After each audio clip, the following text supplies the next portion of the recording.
All right. Hi, I'm Nick. I'm a data scientist at DataCamp. I'm very happy to be here today with Hank Roark. We just finished recording Hank's new course on unsupervised learning in R. So welcome. Great. Good to be here, Nick. Great.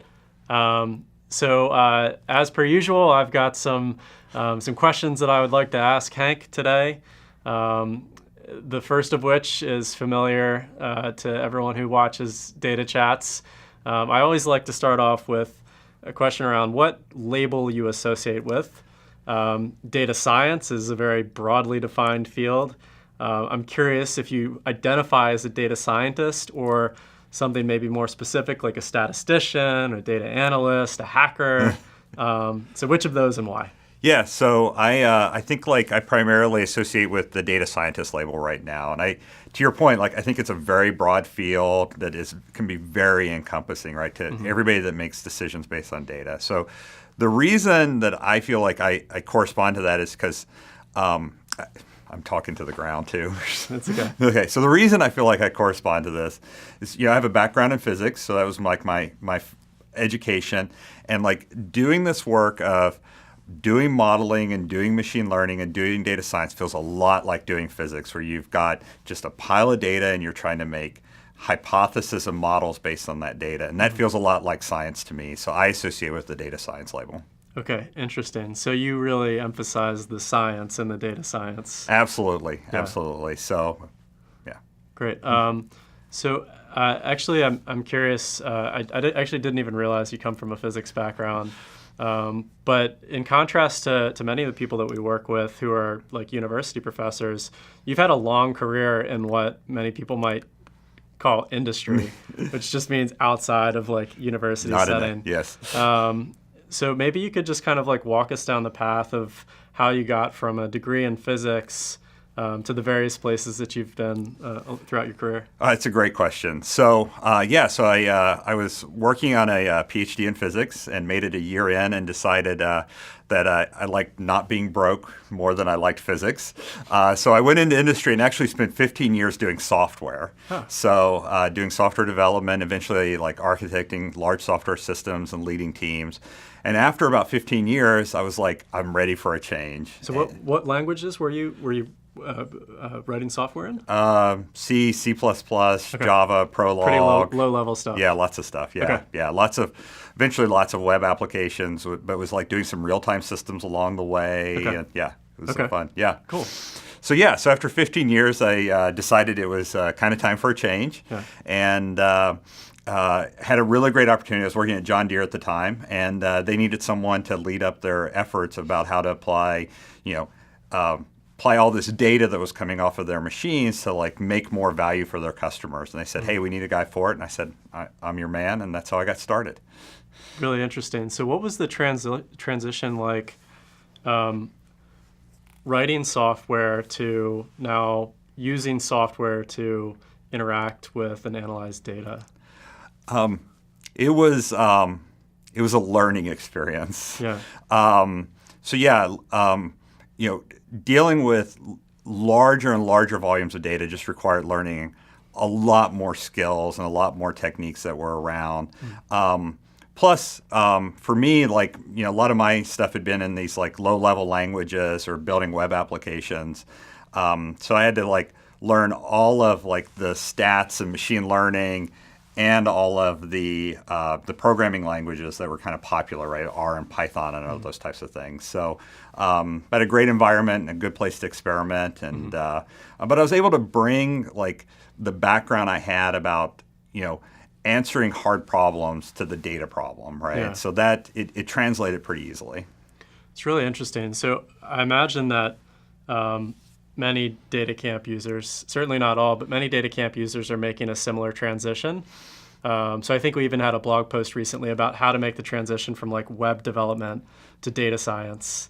So what skills do you think are transferable from the software development world to the data science world? What advantages did you have coming from that background? Yeah, so great question. So some of the advantages I think software people bring to the data science world is, one, the ability to organize their thoughts in a way that's easy for a computer to understand. You're still having to like take steps that are, the same sorts of steps you'd have to take in software and organize those in an efficient manner. So that's like the very basic, just thinking about things in this very efficient manner. The second one, and I find like particularly software people are good at this, is that they understand algorithms and complexity. So they know about things like how the runtime complexity of an algorithm or the memory complexity of an algorithm. And by having just that basic knowledge as a software developer, you can bring that into the data world where you're dealing with large data sets and have to make things work efficiently. Interesting. Okay. Yeah, I think that first point can't be like emphasized enough either, because like that's a huge stumbling block for new data scientists. Like they have these ideas in their heads or maybe like formulas on a page. Now, how do they translate that to code in their editor? That's not a trivial task, especially for people who have no previous exposure to programming. Oh, absolutely. And then I think it even gets worse when they have to go take that, when they're doing the exploratory work and maybe the initial model building, and then turning that into a production running application, right? So having more and more software skills tends to help you make that transition from producing, one-off data science products to, data products that become part of like commercial running applications. Yeah, so that's another really interesting point. Can you just like speak to that a little bit more, like what you mean by putting something in production? Yeah, so sometimes in data science your goal is a one-off analysis. Somebody gives you a pile of data and says, tell me what insights you can gain from this.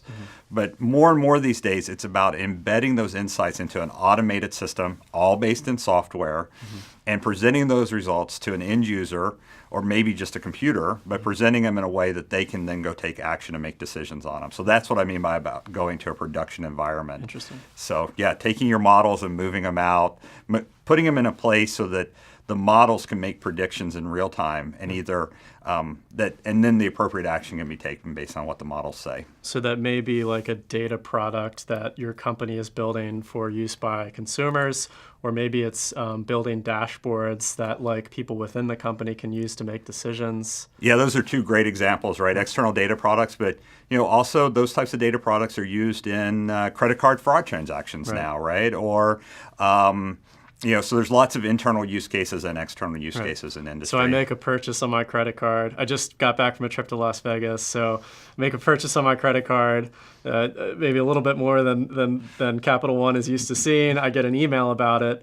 Certainly there's not a person on the other side of that email saying, oh, it looks like Nick spent a little bit more this past week. Exactly. There's no person on the other side of that. That was all a model that was making that and sending that to you. Yeah, okay.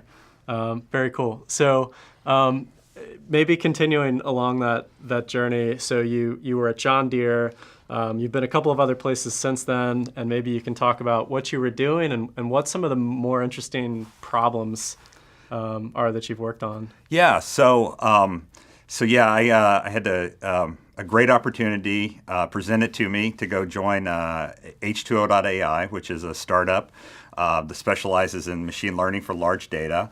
So I went and joined them for a period of time. And really my role was to work with the customers of H2O and figure out how we could take large-scale machine learning and help them solve like their problems. So some of the most interesting ones there, like I mentioned, was fraud and protecting you from credit card transaction fraud. And I personally really appreciated that. One of the first times I was traveling with H2O and like my credit card got stolen, and some algorithm that one of our customers was using actually caught it. So that's, it's good to see those types of things. Cool.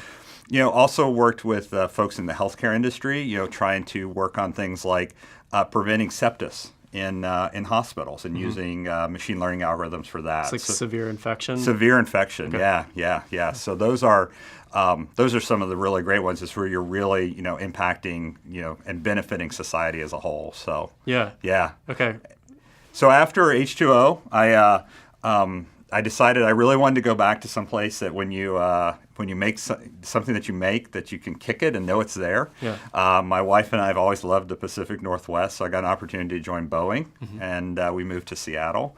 And at Boeing, I primarily work on use cases that are in the are internal, so supply chain operations and manufacturing. And these are typical use cases you would find in any major manufacturing operation. So about how do you optimize your supply chain and use modeling for that, or how do you keep machines running, and so that your manufacturing process runs very smoothly and efficiently. So all those are really, really interesting use cases and really fun. So it seems like in at least the last couple of roles, probably one really important element of your job is communication.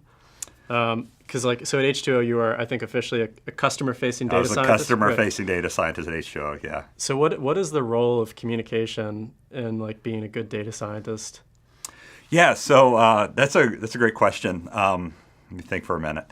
The important part of that communication, at least in my experience, has been kind of multiple folds. Often the people that are asking for help, they're not trained in this domain, so they don't know how to ask questions that are in the language of the data science domain, and that's okay. That's our job to say, I think what you're asking for is this. Would this, if we do this and got perfect at it, if we had an algorithm that made perfect predictions, would this create value? And then on the other end of that is, the world is still coming to trust these algorithms, right? So you have to be able to find a way to communicate the results, communicate the output, and kind of gain confidence. And then I'd say the other one is, and this is just due to the time that and the maturity of data science is being cautiously optimistic. Not every question can be answered through machine learning. So, making sure that you're keeping the people that you're communicating with apprised, but let them know what can realistically be achieved and what can't. The data science and machine learning is not just this magic wand you throw at everything and solve problems. Set expectations. Absolutely, absolutely. Yeah, I want to go back to something that you said a minute ago that I thought is really important. So often I think when we think about the role of communication and being a data scientist, it's about how do you communicate your results. But you made the point that it's actually, you're in a sense a translator in both directions. So before you even get to the analysis, you're dealing with the issue of how do you take a set of questions that might be coming from somebody or a group of people who don't understand data science, and then translate that into the language of data science. Then you do your analysis, you come up with some results, and then you do a reverse translation back to the original stakeholders, and you say, here's how you can interpret the results of my analysis in plain language. Yeah, absolutely, right. So that first step of understanding what problem they're trying to solve and the impact into whatever they view as their benefits. So in industry, we're always looking for financial benefits usually, is important, right? So often, I use a template that says something like, I want to predict X from Y, and if I get perfect at it, the impact will be Z, right? And that then gives you the impact that you can then come back and relate. And I said, we said if we got perfect, we get Z. I'm going to get you something less than Z, but that's an improvement over what you have today. Yep. And putting it both ways in that language of the end consumer, I found to be very valuable. Okay, cool.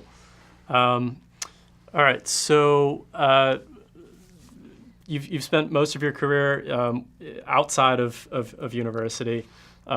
Reflecting back on your education, what are some of the things that you didn't learn in school that you've been forced to learn on the job that you think have been critical to your success? Yeah, so given how long ago I was in school, it feels like just about everything. Yep. But that background that I had in mathematics and thinking about things in a scientific method, translated into it. So basically, I had to learn everything else. I had some basic stats because physicists rely a lot on stats, but I had a big gap between then and when I kind of started this career in data science 5 or 6 years ago. So yeah, I had to learn the programming languages that are common in the space, all the libraries that are common in the space. I had to go back and learn statistical learning techniques. I had to learn machine learning techniques. And then eventually, learning the big data technologies, right? So Hadoop and Spark and all of those. And then, but it's a really great community, right? It's a really great and open community, which makes learning these things fairly easy. Sometimes you just, but I will say this, the number one thing you can do for learning is just trying and failing a lot. So I did a lot of trying and failing a lot, but you can't get, you have to remain positive. It's a learning step, right? So, but I feel like I probably just relied on the base knowledge that I had learned from school. Yeah. So the notion of lifelong learning is really in the spotlight recently, especially with increased automation coming from advances in artificial intelligence and robotics, et cetera. Some people fear for a future where there won't be enough work for humans. I'm an optimist, so maybe I'm a little bit more on the other end of the spectrum. But so do you think, so it used to be that you would go to school for the first 18 or 22 years of your life, give or take, and then you'd get out and you'd get a job, you'd start a career, often with one company, and you'd stay with them for 30 years, then you'd retire and you'd play golf or something. How is that changing? And do you think that you could have learned all of these things that are so essential to the work that you do now in some compressed amount of time in the beginning of your life, or is the only way forward to constantly be sharpening the saw, learning new things? So I think in this day and age, it's going to be constantly sharpening the saw and learning new things. So I've got a 10-year-old daughter, and I do not expect that the job that she goes into, whatever that is, whenever she gets there, will exist today. Yep. That job title probably doesn't exist today. Yep. So I think that's going to be something that everybody's going to have to do, and hopefully it's something that our society rises up to the challenge and enables for people to do. So I think it's going to be this kind of lifelong learning. I don't know how many more years I've got doing this. I mean, this job, data scientist, could be automated away in the next 20 years, right? And I may end up finding something else to do. So yeah. Well, that's a rabbit hole we won't go down. Maybe just a little bit. So even if we were to automate certain parts of the role, let's say just doing an exhaustive search across many different models, right? Yeah. And automating the task of figuring out which has the best predictive accuracy, for example. There's still the very human challenge of how do you communicate those results to people in ways that not only that they'll understand, but that it kind of taps into their core motivations and interests. Well, I mean, so that's what's happening, right? This is not abstract. This is real, right? So, in the course that folks will take for me, they're going to learn about a couple different methods. It used to be that if you wanted to use those methods, you had to write the algorithms yourself. And now someone's packaged those algorithms up as a technology, wrapped them, and made them easily available for use, right? So you used to have to be a machine learning expert to use them. Now you can be a data scientist. That happens in every field, right? Complicated things become technology, and that's why we have engineering instead of science, which is good, right? Otherwise, we wouldn't have this built world around us. So there's still these problems of doing problem formulation, right? That's a complicated problem. Nobody yet has made an algorithm that determines what the loss function should be, or how you should, how much do you lose by misclassifying something or the loss function meaning what you're optimizing for. Yeah, what you're optimizing for. Nobody yet has automated that step, right? So there'll be bits and pieces that'll get automated and made easier, but that's just the nature of moving technology forward. Yeah, that's really interesting. Okay, cool. So I guess the part we'll leave off with is so a lot of people who'll be watching this are new to the data science world. They're aspiring data scientists themselves. What advice do you have for them in getting started? So I have two pieces of advice that I would say, which is get connected to community, either virtually or physically, but like find a community you feel comfortable with that's right for where you're at in your the beginning of your journey, and get engaged in that community, because they'll be very helpful. Like I said, this is a very open group. They're not closed. They're very helpful. And you can find those all over the place. I mean, you can find them, in online groups and on Kaggle, or you can find them in your local meetups, whatever. The second thing is that, aspiring data scientists have two choices about what they're going to do this coming Saturday, right? One of them is watch whatever sports are on TV or whatever movie they're interested in, or they can crank open the laptop, find an interesting data set, and just try. Yeah. That second one, right, isn't nearly as sexy and nearly as much fun, and their boss or employer won't notice that they did it, right? They'll be just a little bit better the next time. But over time, that builds on itself, and that kind of purposeful practice is the best thing that I think aspiring data scientists can do. Yeah. So instead of spending 8 hours watching Netflix, spend 8 hours building a Netflix-style recommendation engine this Saturday. Absolutely. Absolutely. All right. On that note, thanks great. a lot, Hank. Thanks, Nick. It's great. It. Thanks.